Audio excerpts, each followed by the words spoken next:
Over 50% of renal masses are found completely by accident during routine imaging for something else. The textbook triad of flank pain, gross hematuria, and a palpable abdominal mass occurs in less than 10% of patients today and usually points to advanced disease. An ultrasound might detect a suspicious shadow, but it lacks the resolution to tell us what that mass actually is. To move forward safely, we need definitive proof. This is a cross-sectional view of a contrast-enhanced triple-phase CT scan of the abdomen and pelvis. This is the gold standard imaging modality for characterizing renal masses. If a patient has a severe contrast allergy or renal failure, a non-contrast MRI serves as the required backup. Spotting the initial shadow is only the trigger. Securing this high-resolution imaging is the required baseline to accurately identify the lesion and avoid putting the patient through unnecessary invasive procedures. Once we have the imaging, the immediate clinical challenge is physically differentiating a harmless, fluid-filled cyst from a highly vascularized, potentially lethal solid tumor. We do this by measuring Hounsfield units, or HU, which quantify radiodensity. The software calculates the mass's density before giving intravenous contrast, and then measures it again afterward to see exactly how much blood flow the lesion receives. The diagnostic threshold is strict. If the radiodensity increases by 15 or more Hounsfield units, it is classified as a solid enhancing mass. In urology, an enhancing mass is treated as a malignant cancer until proven otherwise. Crossing this exact 15 HU measurement is the definitive pivot point. It shifts the patient's clinical path from benign observation directly into active cancer staging. Once a mass is suspected to be malignant, assuming there is no spread to the lymph nodes or renal vein, we must determine its clinical T stage to plan the safest surgical approach. Staging localized renal cell carcinoma relies on strict size thresholds.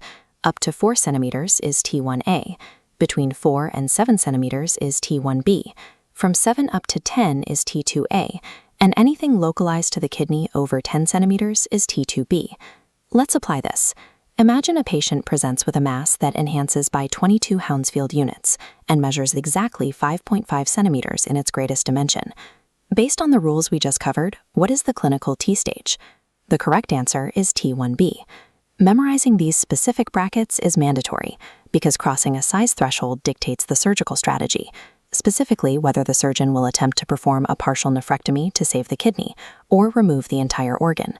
For most suspected cancers, the intuitive next step is biopsy. Renal masses are a notable exception.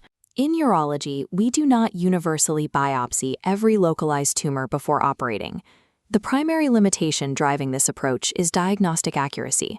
Percutaneous biopsies frequently fail to confidently differentiate between a benign oncocytoma and a malignant chromophobe renal cell carcinoma, yielding unreliable results.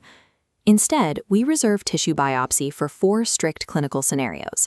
First, when the mass is completely indeterminate and we need to rule out an infection or lymphoma.